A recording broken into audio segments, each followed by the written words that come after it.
Bonsoir à tous, Good Shabbos. Avec l'aide de Dieu, on va poursuivre notre série de diffusion des Farbrengen du Rabbi de cette année 5710. On avait expliqué que c'était une année particulière parce que c'est l'année de transition entre le décès du Rabbi précédent et la prise de fonction officielle du Rabbi. Donc il y a beaucoup de belles choses dans cette année-là dans les Farbrengen du Rabbi. Je m'excuse, je suis un petit peu enrhumé, mais on va essayer de bien articuler néanmoins. Dans tous les cas, on avait commencé la dernière fois avec la première sikha du Shabbat Ber Bechukotai. Ensuite, il y a eu un Farbrengen Rosh Chodesh Sivan. Cette année, on n'a pas eu le temps de le diffuser, si Dieu veut, l'année prochaine. Et là, on va partir sur le Farbrengen d'après, qui est le Farbrengen du Rabbi, du deuxième jour de Shavuot, donc le deuxième jour de Yom Tov de Shavuot, de cette année, donc 5710 Tafshin Yud. Donc la première sikha du Farbrengen. Le Rabbi nous ramène un Mahamar du Rabbi précédent, où il y a écrit que ceux qui sont humbles, ceux qui sont anav, ils vont se rassembler autour d'Hachem dans la joie. Donc il y a un lien a priori entre la anava, l'humilité, et la joie. C'est un Mahamar que le Rabbi précédent a dit Shavuot. Donc là-bas, le Rabbi nous explique que c'est pas seulement que la anava, l'humilité, et la simcha, la joie, sont contradictoires, ce qu'on aurait pu penser a priori. Pas seulement qu'ils ne sont pas contradictoires, ils vont ensemble. L'un va avec l'autre. Alors c'est vrai que nous, quand on pense à la anava, à l'humilité, on a tendance à penser quelqu'un qui est humble, c'est quelqu'un qui baisse la tête, qui se sent inférieur aux autres, qui ne sent pas ses qualités, qui se sent soumis, qui se sent annulé, qui se sent diminué dans sa valeur. Il n'ose pas. Il est humble. En réalité, là, le Rabbi va nous expliquer que la anava, l'humilité, ça n'a rien à voir avec tout ça. Ça n'a rien à voir avec un sentiment de bassesse personnelle. Bien au contraire. C'est juste qu'il faut comprendre la subtilité dans la anava. Une fois qu'on aura compris la subtilité qu'il y a dans la anava, donc dans l'humilité, c'est là où on va comprendre le lien avec la simcha. Et c'est là où on va comprendre le lien avec Shavuot, puisque ce Mahamar, il a été dit pour la fête de Shavuot. Donc c'est quoi la anava? Je vais lire un petit peu à l'oral et dans le texte. Chez Be'etzem Mauto, dans l'essence de sa nature, Inea anav ou takiv bedato. Voici que celui qui est anav, celui qui est humble, il est fort dans sa conscience des choses. Vechol masheu ose, tout ce qu'il fait, akol ou bedaat chazaka.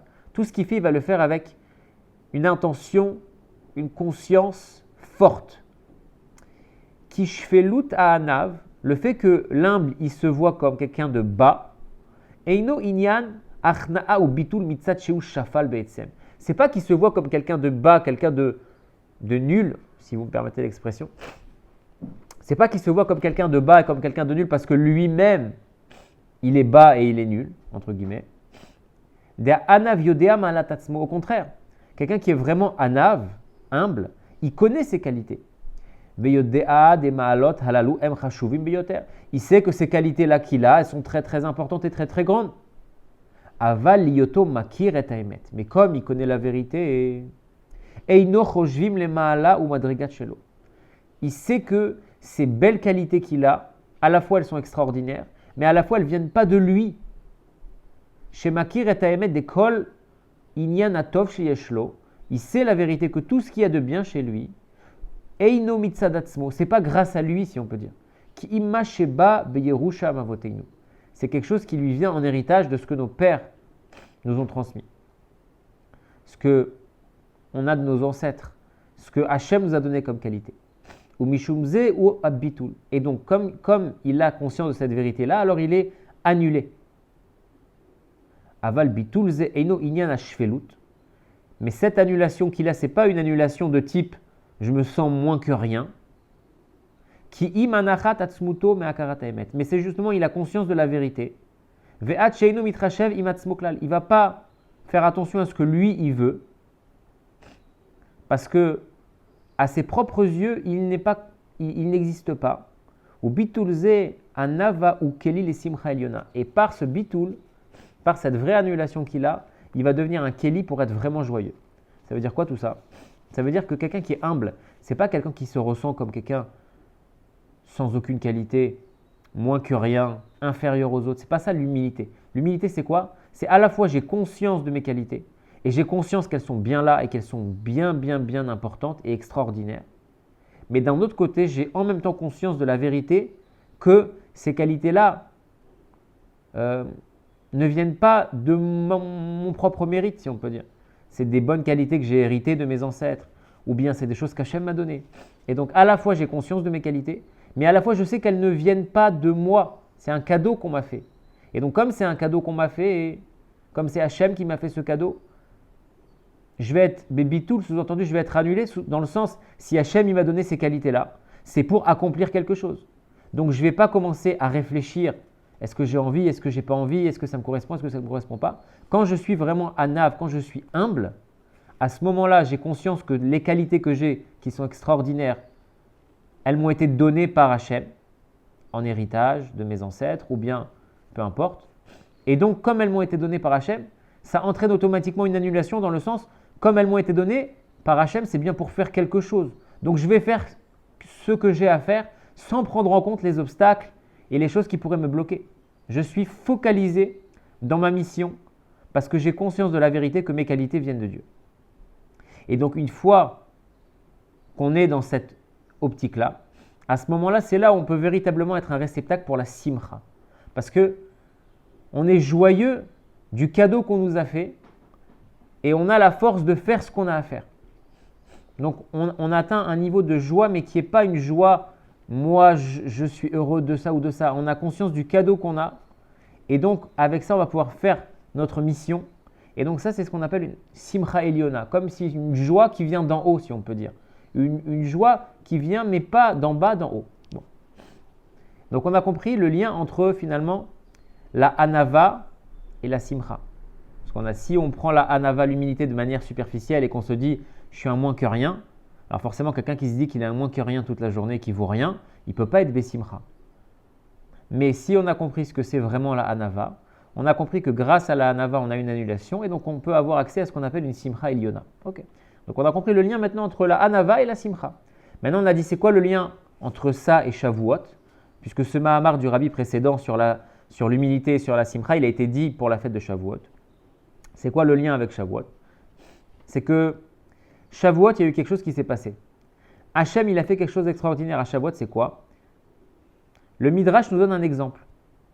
C'est comme un roi, Machal le Meler, qui avait fait un décret et qui avait dit Bnei Romi lo yardou les Souria, les habitants de Rome, interdiction formelle de descendre en Souria, en Syrie, et les Bnei Souria et ceux qui habitent en Syrie, interdiction formelle de monter à Rome.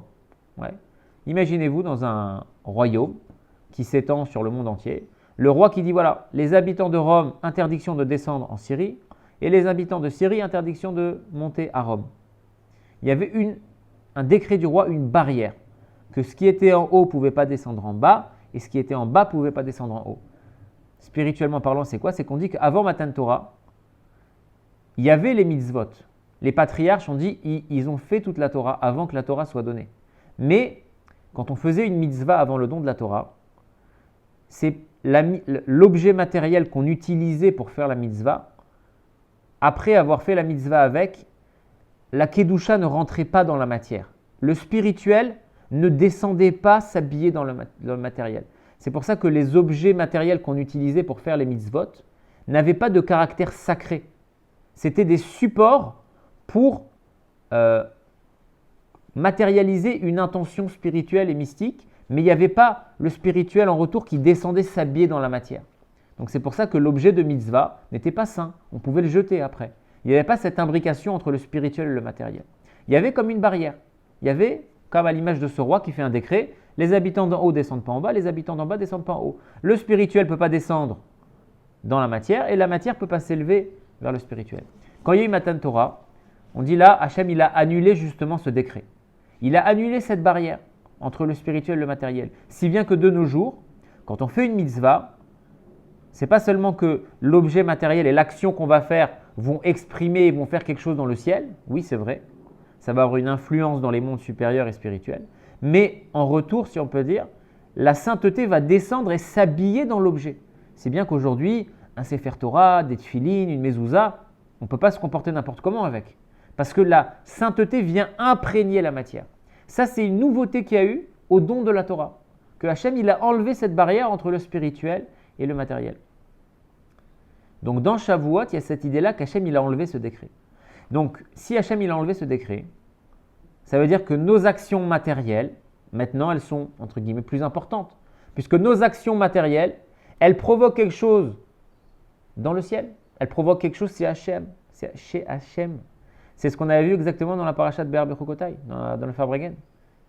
C'est que la subtilité, elle est qu'après le don de la Torah, à la fois mes actions deviennent importantes, puisque Hachem il a enlevé cette barrière entre le haut et le bas. Donc mes actions deviennent importantes, je peux m'élever vers le haut.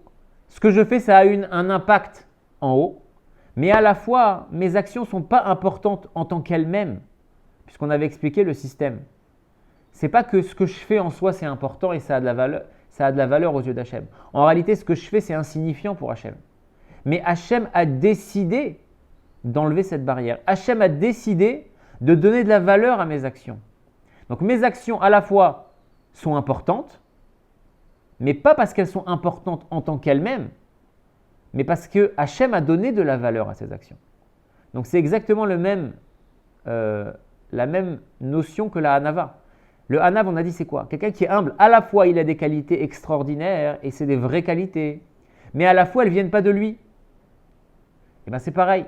À la fois, le don de la Torah, c'est quoi? À la fois mes actions, elles ont une importance, une vraie importance, une importance extraordinaire, mais ça ne vient pas de moi. Ce n'est pas mes actions en elles-mêmes qui sont extraordinaires. Ce n'est pas de prendre un loulab, ce n'est pas d'attacher du cuir autour de son bras qui est extraordinaire.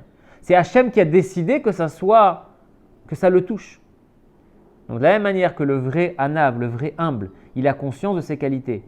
Mais ce ne sont pas ses qualités à lui en tant que lui-même, c'est un cadeau qu'on lui fait. De la même manière, après le don de la Torah, on a conscience de l'importance de nos actions et ce que ça peut provoquer chez Hachem. Et c'est vraiment vrai, et c'est vraiment extraordinaire. Mais ce n'est pas parce que l'action en tant qu'elle-même, elle a cette force-là, c'est parce qu'Hachem, il a accordé l'importance à l'action.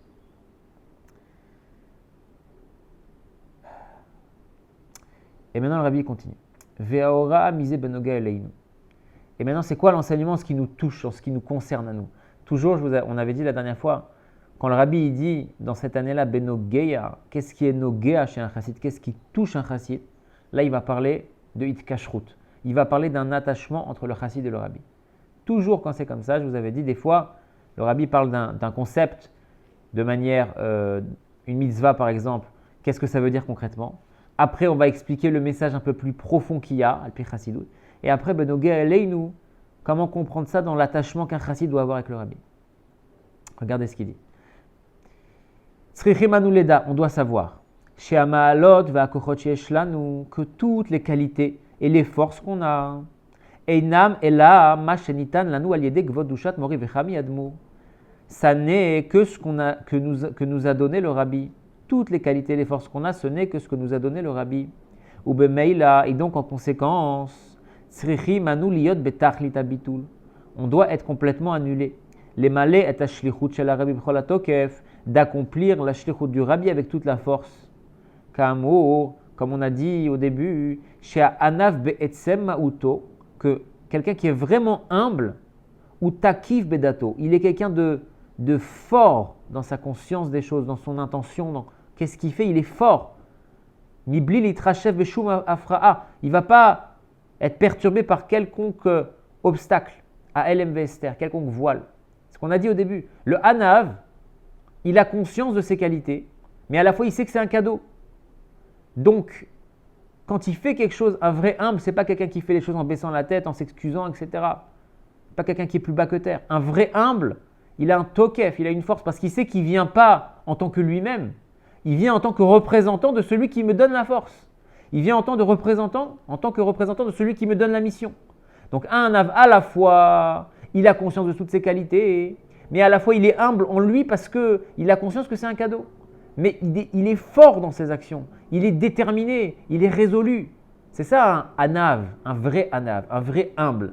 Parce qu'il a conscience qu'il n'est pas là pour lui, il est là en tant que représentant d'un cadeau, d'une force qu'on m'a donné pour accomplir une mission. Donc de la même manière dans la shlichut du Rabbi, quand le Rabbi nous donne une mission, on a des forces extraordinaires, mais ces forces-là, ce n'est pas nous qui sommes extraordinaires. Le Rabbi nous donne des forces pour accomplir la mission. Donc à la manière de quelqu'un qui est humble, il faut accomplir la mission avec tout le tokef, avec toute la force nécessaire, sans commencer à être perturbé par les voiles.